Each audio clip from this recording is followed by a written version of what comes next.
Ya Rasulullah salamun alaik ya Rafi'a syani wa daraji. Masih bincang tentang kemarahan, ya. Dibincangkan tentang kemarahan. Kita dah bilang marah ni timbul kerana apa? Marah timbul kerana takabur. Takabur dan tidak redha dengan Allah punya ketetapan. Takabur. Orang tak boleh buat silap pun dengan kita. Kita buat silap dengan Allah banyak. Allah suruh kita buat, kita buat lambat pun banyak. Kita buat asal boleh. Senang cakap sembahyang zuhur lah. Allah punya juru panggil hayya 'alas salat. Tiap-tiap hari waktu zuhur dia panggil kita. Tiap-tiap hari kita kalau datang zuhur pukul 2.30, pukul 3 ikut kita punya suka. Allah dah syariatkan. Allah punya juru dakwah dah bilang, Sayyidina Muhammad sallallahu alaihi wasallam. Allah punya juru sampaikan dah ngajarkan alim-alim ulama. Zuhur tu ada qabliyahnya, zuhur tu ada ba'diyahnya, zuhur tu ada bacaan itu dan ininya. Semua kita tinggalkan. Zuhur tok 4 rakaat. Kita pergi kedai order makan, minta soto 1 mangkuk ya. 20 minit baru datang. Tak ada bawang goreng tabur, tak ada daun supnya tabur, tak ada bergedil yang taruh. Oi, ini macam aja ke? Dah lambat ni macam sejuk pulaknya. Ini macam awak serve kita. Wah, tak terima Allah. Allah perintah kita, kita buat asal boleh, lambat, tak dengan segera. Allah tetap sayang kita. Orang lambat dengan kita sikit, takabur. Kehendak dia mesti nak dilayan dengan sebaik-baiknya. Jadi orang pemarah ni sombong ni, paling jangan sombong. Kesian kita kalau pergi kedai makan tengok budak-budak yang serve tu ya.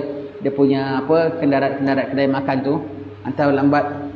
Orang yang sombong-sombong tu kalau boleh aku nak halaukan dari kedai tu. Apa pasal lambat? Mana begini? Ini begini. Kalau silap lagi, mana manager? Dia nak pastikan budak ni kena berhenti kerja. Hanya kerana dia punya order lambat datang ke, tak sebutkan mana dia punya, dia nak pastikan ini macam awak punya staff, ini macam sengaja biar bosnya kena marah, nanti bosnya tak happy kan. Budak ni bilang kau ni buat pasal dalam tempat kerja. Allah, sombong. Jadi pemarah ni lantaran sombong ataupun tak redha. Tak redha apa berlaku pada kita, kita tak redha. Kita tak redha sebab orang kalau tengking kita kah, orang sakitkan hati kita kah? Semua tu daripada siapa? Dari Allah. Kita tak redha. Yang Allah pun kena takdirkan yang baik-baik. Na'udzubillah. Sifat marah tak bagus. Sifat pemarah. Tetapi sifat pemarah tak boleh pula dihilangkan. Itu sifat semula jadi manusia.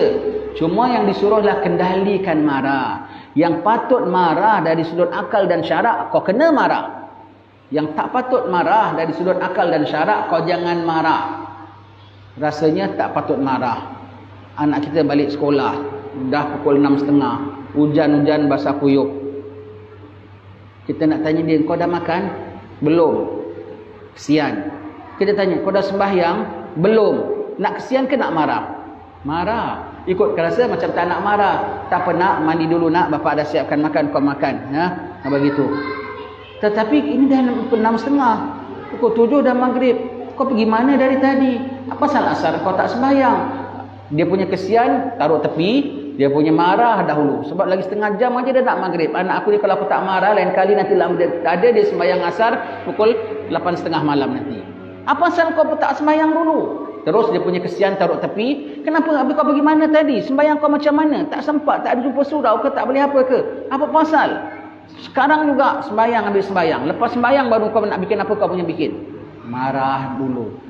Padahal kesian anak kita balik basah kuyup dan lapar-lapar, kita tahu dia ya. Kita tahu. Tapi pasal apa? Hukum mengatakan perlu didisiplinkan ini anak. Disiplinkan. Setengah perkara kita rasa apa patut marah. Umpamanya orang gaji kita bikinkan aku bubur kacang. Kali dia bikin cair umpamanya, terhangit pula. Pula dia baru minta, Pak, boleh kasih saya bulan ini tambah gaji sedikit, Pak. Saya ada keperluan mau kirim kampung. Aku kasih tambah RM50. Pak, saya minta cuti 2 hari boleh Pak? Saya gitu, boleh aku kasih. Baru lepas kasih naik gaji, baru kasih cuti, ini macam punya bubur kacang dia masakkan kita. Rasanya patut marah tak? Kan macam patut marah kan? Macam patut marah. Tapi akal mengatakan Allah dah takdirkan begini. Allah takdir, kata-kata tengokkan, itu macam punya bubur kacang, itu macamlah kau punya persembahan ibadat pada Allah Ta'ala. Cair, tawahibi. Kau tengok bubur kacang tu, kau teringat kau punya amalan. Tak jadi sudah, Pak, minta maaf Pak, kok gini jadinya Pak, kok bubur kacangnya kok tak senonoh Pak, umpamanya ya. Ya sudah dah bawa mari makan juga. Melinang yang mata kau teringat inilah amalan aku. Cair dan tawahibi. Begitu ya. Allah, rasa macam patut marah tak? Macam patut marah kan? Baru minta gaji tambah, minta cuti, semua aku bagi. Setakat bikin bubur kacang kok begini. Oh, macam nak dikeplak rasanya. Allah, tu kalau orang garang begitulah. Teringat. Jadi itu marah. Tak adalah marah langsung, tak boleh. Tak marah. Oh, Pak Kiainya baik, orang bikin apa pun senyum aja. Itu bukan baik, itu bodoh. Jadi bapak baik, anaknya bawa boyfriend balik, tak apalah, main lagu. Buka lagu Ronggeng ke Zapin, pakcik pun suka juga. Itu namanya bapak Tiga Abdul. Tak apa, menari, bapak pun tak marah. Bapak marah Pak, tak marah. Fahamnya ya begitu ya. Allah. Itu bukan baik, itu namanya bodoh. Bodoh namanya ya. Yang patut marah. Tak kerana marah, ulama tak akan amar ma'ruf nahi munkar. Tak kerana marah, orang tak akan pergi perang sabilillah. Marah, agama Allah Ta'ala digacau orang. Agama Allah Ta'ala nak dicabar orang. Marah, kerana marah, sanggup begitu ya. Kerana marah. Tak perlu marah, tak marah. Contoh dalam bab ini sudah tentulah baginda sallallahu alaihi wasallam. Contoh lagi dalam bab ini siapa? Sayyidina Umar Khattab. Kan garang. Apa-apa benda tak betul, dia yang tukang betulkan. Dia juru betul. Kalau benda yang patut didiamkan, didiamkan. Isterinya ngomel dengan dia macam-macam. Kalau pada kita kan Umar garang itu, isterinya boleh ngomelkan dia. Pasal apa? Isterinya tahu Umar ni adil. Tak patut marah, dia tak akan marah. Isterinya ngomel, dia diam aja. Pasal tak perlu marah. Pasal tak perlu marah. Begitu ya. Umar Al-Khattab. Contoh sedemikian siapa? Ali Zainal Abidin. Cucu anak Sayyidina Husain ya, Zainal Abidin. Anaknya mati tersiram sok panas. Allah. Tak marah, bahkan orang gajinya, tak apalah aku merdekakan kau. Allah. Contoh yang sedemikian siapa? Habib Umar bin Hafiz kita. Kita syukur ya, alim-alim ulama kita tu depan mata kita nampak. Macam mana orang perlakukan dengan dia semua. Tak apa. Orang ambil tanah kebunnya, tanah lotnya. Hadramaut pun ada tanah lot macam kita juga. Tiba-tiba tanah lotnya tu kadang Habib Umar beli tanah reserve untuk keperluan bikin madrasah, kadang reserve untuk keperluan apa-apalah beli tanah. Tak tahu tengok ada orang bikin pembangunan. Orang bilang, ini kau bikin ni tanah Habib Umar.